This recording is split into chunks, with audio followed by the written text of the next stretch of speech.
What's up, guys? It's Mila at WTI again, on the go with my kombucha by Remedy, this time in ginger lemon. If you like ginger and you like lemon, you're gonna like this. And if you like kombucha, it's pretty much a no-brainer.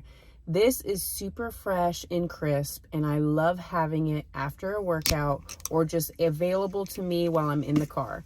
Now, what I really do like about Remedy's kombucha is that it comes in an aluminum can, which means it's super easy to pop open and it fits in your cup holder with ease. This specific blend tastes really good. I just pop it open, pour it in a glass, and drink as is.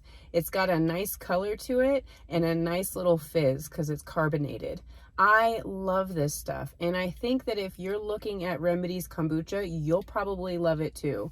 It's great for those of us who have been having kombucha for a long time, and also those of us who are new to it that just want to try it out. This is a great brand to do so.